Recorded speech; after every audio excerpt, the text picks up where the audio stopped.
योगाचार्य के Shukla and you are watching Yoga Gyanam educational channel the hub of yoga Wikipedia. So dears, all of you welcome. प्रिय विद्यार्थियों, हम स्मृति और विस्मरण पर पढ़ रहे थे और यह आज उसका चौथा पार्ट लेकर आए हैं और आज के टॉपिक पर हम पढ़ेंगे विस्मरण या फॉरगेटिंग। तो जिन विद्यार्थियों ने इसके पूर्व के नहीं पढ़े हैं वो आई बटन पर जाकर पिछले की वीडियो देख लें ताकि उनको पूरा समझ में आ जाए। So let us start the class.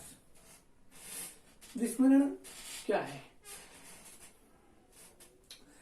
देखिए, विस्मरण में क्या होता है कि जो पूर्व में हमने सीख के चीजों को स्टोर करके रखा है, ठीक है, जो पूर्व में स्टोर किए गए याद किए गए स्मृतियां हैं, अनुभव हैं, अनुभूतियां हैं, उनको याद ना कर पाना, असमर्थ होना ही विस्मरण कहा जाता है। ठीक है, जब हम पूर्व सीखे गए अनुभवों को स्मरण करने में असमर्थ होते हैं तो इसे ही जो विस्मरण कहा जाता है। ठीक है, क्लियर हो गया आपकी परिभाषा? जब हम पूर्व में सीखे गए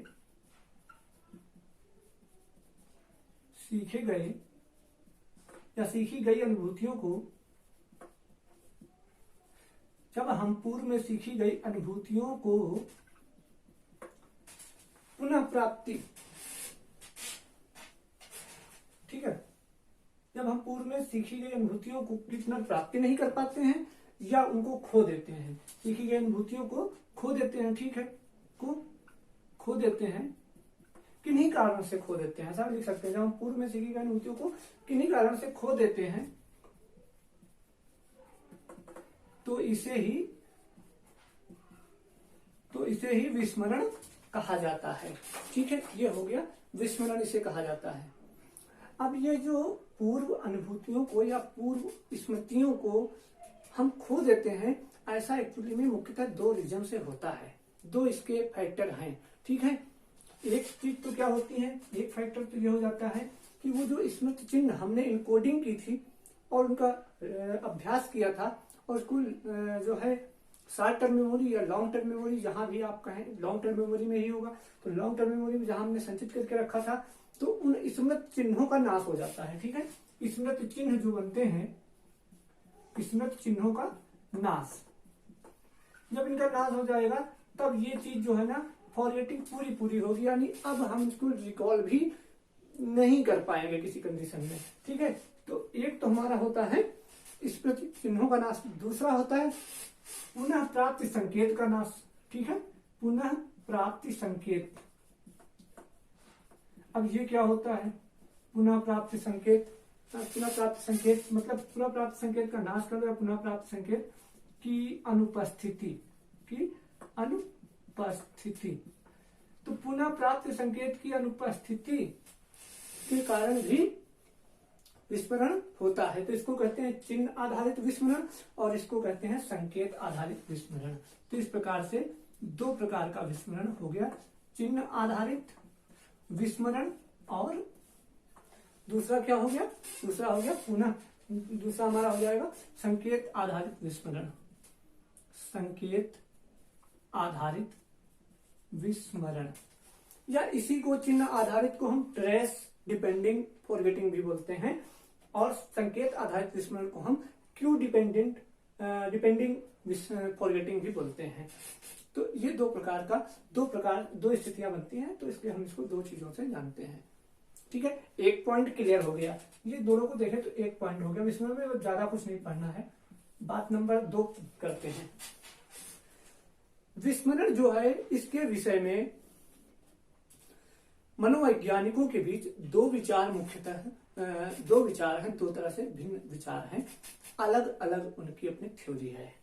एक थ्योरी या कुछ मनोवैज्ञानिकों के अनुसार ऐसा माना जाता है कि जो फॉरगेटिंग है आपका, वह एक निष्क्रिय मानसिक प्रक्रिया है। कैसी है? निष्क्रिय मानसिक प्रक्रिया है। निष्क्रिय मानसिक प्रक्रिया है। ठीक है, एक लोग तो ऐसा मानते हैं, दूसरा ग्रुप क्या मानता है कि यह एक सक्रिय मानसिक प्रक्रिया है। सक्रिय मानसिक प्रक्रिया है। अब इनका क्या कहना है? इनका सिंपल सा कहना है निष्क्रिय मानसिक प्रक्रिया है। इसमें हरमन इबिंगहॉस ने, जैसे कि उन्होंने स्मरण और विस्मृति पर या विस्मरण पर उन्होंने अपना अध्ययन किया और उन्होंने जो एक रिजल्ट दिया, उनकी थ्योरी है, उनकी एक थ्योरी है ट्रेस डिके थ्योरी, ठीक है। तो उन्होंने ये बताया, उनका सिद्धांत ये कहता है कि यदि चीजों को हम स्टोर करके जब रखते हैं या संचित करके रखते हैं और उनकी पुनः प्राप्ति में असमर्थ होते हैं बाद में, तो इसे फॉरगेटिंग कहते हैं। तो यह इसलिए होता है, इसी पर ध्यान देना है। उनका कहना है कि समय के बीतने के साथ साथ over the passing of time चीजें अपने आप फेड हो जाती हैं या हल्की पड़ जाती हैं या धीमी हो जाती हैं या उनकी जो है चमक कम हो जाती है, ठीक है। तो इसमें ये कहा गया समय बीतने के साथ, ये रीजन माना गया, बीतने के साथ यानी विस्मरण होना स्वाभाविक है या समय बीतने के कारण विस्मृति होती है, के साथ विस्मरण होता है। इन्होंने ऐसा मान लिया, एक प्रकार से इबिंगहॉस का की मान्यता हो गई, ठीक है, समय बीतना इसका कारण है। दूसरा ग्रुप है जो वह मानता है कि यह एक सक्रिय मानसिक प्रक्रिया है। सक्रिय मानसिक प्रक्रिया है, इनका कहना यह है कि जो विस्मृति होती है या विस्मरण होता है, उसके पीछे जो मेन रीजन है वो केवल समय का बीतना नहीं है, वह केवल समय का बीतना नहीं है, बल्कि उसमें इंटरफियरेंस होती है कुछ, इसकी वजह से विस्मृति होती है या विस्मरण होता है। ये इंटरफियरेंस क्या है? इंटरफियरेंस मीन्स यदि कोई नया पाठ आप याद करते हैं, नया पाठ आप स्टोर करने का प्रयास करते हैं, तो होता क्या है कि इस नए पाठ के जो इनकोडिंग हो रही या इसके जो स्मृति चिन्ह बन रहे, इसके स्मृति चिन्हों के बनने में एक बात तो ये कि जो पूर्व से आपने पाठ याद कर रखा है, पूर्व पाठ आपका, इसके स्मृति चिन्ह काफी मजबूत है, जो कि पहले आपने पता नहीं कितना अभ्यास किया, कितने बार इन चीजों को पढ़ा है, तो ये इतने मजबूत हैं कि दूसरे को आने नहीं देते, ठीक है, या जो दूसरा आया उसको जल्दी से उसको मिटा देते हैं, ठीक है, यही फिर ऊपर हो जाते। तो एक तो विस्मरण का कारण ये है कि नया पाठ इसलिए हम भूल गए। दूसरा रीजन ये भी है कि जब हम कोई नया पाठ याद करते हैं, पहले से याद कर रखा है कुछ, अब जब नया पाठ हमने इस समय अवधि के दौरान कुछ और आगे हमने पढ़ा या याद किया, तो पहला वाला फेड हो जाता है, ठीक है, इस नए वाले आ जाने की वजह से ये फेड हो जाता है। तो सक्रिय मानसिक प्रक्रिया के ग्रुप का या इस प्रकार की बात को मानने वाला जो समूह है मनोवैज्ञानिकों का उसका कहना है कि जो फॉरगेटिंग होती है वो केवल समय बीतने के कारण नहीं होती, बल्कि इस समयांतराल के दौरान जो नए पाठ सीखे जाते हैं उनके कारण पहले वाले स्मृति चिन्ह कमजोर हो जाते हैं, या पहले वाले के कारण नए जो पाठ सीखे गए उनकी स्मृति कमजोर हो जाती है और विस्मरण होता है। तो इस प्रकार से विद्यार्थियों हमने देखा कि विस्मरण के विषय में दो बात आपको याद रखनी है विशेषता, और दोनों में ही दो बातें हैं। पहला यह है कि अनुभूतियों को खो देना ही विस्मरण है। यह दो कारण से होता है, एक तो चिन्ह आधारित हो सकता है विस्मरण, दूसरा जो है हमारा एक चिन्ह आधारित है, दूसरा संकेत आधारित विस्मरण होता है। संकेत का मतलब क्या होता है, उस समय शायद आपको कंफ्यूजन होगा। संकेत का मतलब यहाँ ये है कि कुछ बातें ऐसी, कुछ चीजें ऐसी होती हैं, जैसे आप से हम श्लोक सुनते हैं, आप अपना सिर खुजलाते हो, बोलते हो सर जी वो पहला शब्द आप बता दीजिए, अभी सुना देंगे। तो वो जो पहला शब्द है वो संकेत है। तो कभी कभी चीजें हम इसलिए विस्मृत हो जाते हैं कि उसकी पहली वो जो संकेत है वो नहीं याद आ रहा। अगर वो याद आ जाए तो हम चीजों को फिर तुरंत ही रिकॉल कर लेते हैं, रिट्रीवल कर पाते हैं, ठीक है। तो इसमें इसलिए कहा गया है कि जब चिन्ह आधारित विस्मरण होता है तो ये तो फिर इसका वापस होना, रिट्रीवल होना, इसका रिकॉल होना, पुनः प्राप्ति इसकी लगभग असंभव हो जाती, नहीं हो सकती। लेकिन जो संकेत आधारित विस्मरण है, यह इसमें अगर संकेत मिल जाए तो बाद में वो चीजें आ जाती हैं। इसलिए इसमें मेमोरी हमारी लास्ट नहीं हो चुकी होती है, मेमोरी होती है बट वो अव्यवस्थित और उलझी हुई होती है, ठीक है। इस प्रकार से दोनों को ही लेकिन हम विस्मरण कहेंगे, ठीक है। और इसमें दूसरी बात क्या है, तो एक बात के दो पॉइंट हो गए। दूसरी बात का यह है कि इसमें दो मान्यताएं हैं कि यह निष्क्रिय मानसिक प्रक्रिया है और एक का कहना है यह सक्रिय मानसिक प्रक्रिया है। इस प्रकार से हमने विस्मरण देखा। इसके अलावा विस्मरण में कुछ थ्योरीज हैं जो साथ में चलती हैं। अगर ये यह प्रश्न आपको लॉन्ग में आएगा तो एक दो चीजें उसमें और जोड़ने का आप प्रयास करेंगे, या साथ में आपको पता होना चाहिए। ठीक है, देखो हम दोनों हिसाब से पढ़ा रहे हैं आपको, एग्जाम पॉइंट ऑफ व्यू से और अंडरस्टैंडिंग देने के हिसाब से, ओवरव्यू के हिसाब से। ठीक है, तो जो हमारे विद्यार्थी हैं वो समझ रहे हैं और वो बात को पकड़ रहे होंगे कि जो हम जिस हिसाब से पढ़ा रहे हैं उनकी अपनी लय बंदी होगी। ठीक है, कोई प्रॉब्लम नहीं होगा, बस आप पूरे वीडियो देखेंगे तो ठीक रहेगा, तभी आपको ऊपर से नीचे हर बात समझ में ज्यादा अच्छी आएगी। वो थ्योरीज देखते हैं, कुछ कुछ थ्योरीज, कौन सी, वो फैक्टर्स या वो थ्योरीज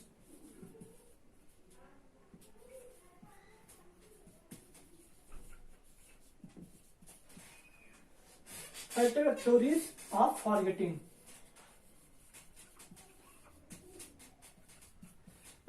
इसमें जो है कौन कौन सी थ्योरीज हैं, ठीक है, केवल नाम आप याद कर लीजिए, बात उसी से समझ में आएगी।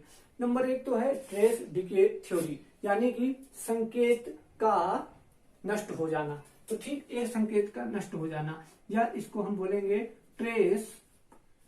ट्रेस मीन्स होता ही है स्मृति चिन्ह। ठीक है, ट्रेस डिके थ्योरी।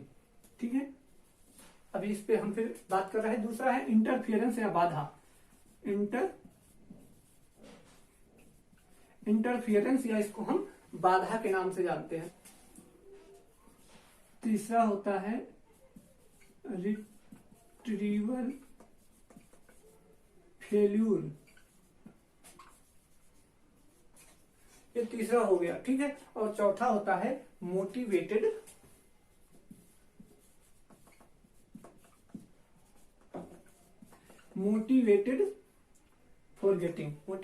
फॉरगेटिंग सीधे कह सकते हैं। ये चारों क्या होती हैं? नंबर 1 ट्रेस डिके थ्योरी, इसका कहना है कि समय बीतने के साथ साथ चीजें क्या है, धूमिल पड़ जाती हैं या विस्मृत हो जाती हैं, जैसा ये इबिंगहॉस का ही एक्चुअली में उन्हीं का ये थ्योरी उन्हीं की है। दूसरा है इंटरफियरेंस। ये इंटरफियरेंस, ये जो दूसरी वाली बात हमने पढ़ी थी, सक्रिय मानसिक प्रक्रिया, इससे संबंधित सिद्धांत है कि बाधा, कि वो जो चीजें हम इसलिए भूल जाते हैं क्योंकि उनको बाधा का सामना करना पड़ता है। मतलब नए स्मृति चिन्ह आ जाते हैं, या नए के कारण पुराने भूल जाते हैं, पुराने के कारण नए भूल जाते हैं, तो बाधा इस पर काम करती है। तीसरी बात है रिट्रीवल फेल्यूर। कभी कभी क्या होता है कि जब हम पुनः स्मरण करते हैं तो स्मरण हमें आता नहीं, जबकि स्मृति में होता है।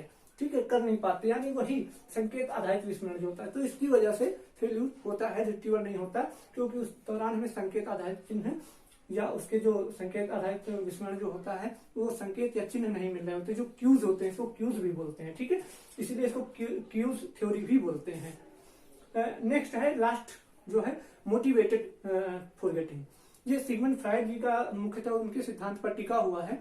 उनका मानना है कि बहुत से दुख या बहुत सी ऐसी भावनाएं, संवेग होते हैं जिनको हमारा अचेतन मन जो है जान के उनको मिटा देता है, या हम मिटाना चाहते हैं उनको कि हम न याद रखें, क्योंकि उनसे हम अच्छा महसूस नहीं करते। इसलिए ऐसी व्यवस्था ऑटोमेटिक है कि अचेतन उसको ऑटोमेटिकली दमन प्रक्रिया के द्वारा ऐसी स्मृतियों को मिटा देता है, इससे फॉरगेटिंग होती है।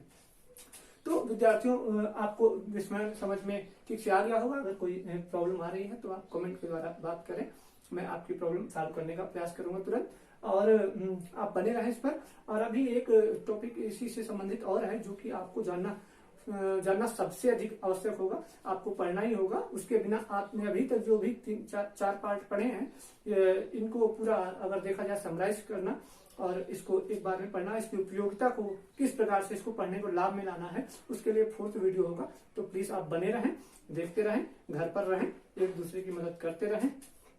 स्टे होम, स्टे हेल्दी, शुभ कल्याण मस्तु।